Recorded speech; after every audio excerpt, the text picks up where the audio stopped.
Hi, super எம்மியான strawberry milkshake பண்ணலாமா? இது சாரலுக்கு ரொம்பவே பிடிச்சிருந்தது, ரொம்ப விரும்பி சாப்பிட்டா. ஸோ எப்படி செய்யலான்னு பார்க்கலாம். அதுக்கு முன்னாடி ஸ்ட்ராபெரி எப்படி க்ளீன் பண்ணணுன்ற ஒரு டீட்டெயில் வீடியோ நான் அந்த அரை மார்க்கிட்ட லிங்க் கொடுத்துருக்கேன். தேவைப்பட்டால் செக் பண்ணி பாருங்கள்.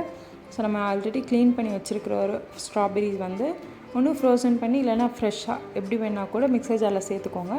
அது கூட ஒரு ஸ்கூப் ஐஸ்கிரீம் சேர்த்துக்கோங்க. அப்படி சேர்த்திங்கன்னா கொஞ்சம் க்ரீமியாக இருக்கும். ஸோ அது கூட தேவையான அளவுக்கு பால் ஆட் பண்ணிக்கோங்க. கூட ஹனி அல்லது சுகர் ஆட் பண்ணிக்கலாம். ஸோ நான் சுகர் ஆட் பண்ணேன், அதோடய கிளிப் மிஸ் ஆகிடுச்சு. ஸோ நீங்கள் வேணால் சுகர் ஆட் பண்ணிக்கோங்க. ஆட் பண்ணிவிட்டு நல்லா அரைச்சிருங்க, சூப்பராக அரைச்சிருங்க. அரைச்சி முடிச்சுட்டு தேவைப்பட்ட ஐஸ் க்யூப் கூட போட்டுக்கோங்க. ஸோ நான் ஃப்ரோசன் பண்ணியிருந்தனால ஐஸ் க்யூப் ஆட் பண்ணிக்கல. ஸோ நல்லா அரைச்சதுக்கப்புறம் அது டம்ளரில் மாற்றி சூப்பராக குடிச்சு பாருங்கள். அவ்வளோ சூப்பர் எம்மியாக இருக்கும். சாரலுக்கு இது ரொம்பவே பிடிச்சிருந்து வேணும்னு சொல்லிட்டு ரொம்ப என்ஜாய் பண்ணி குடிச்சா.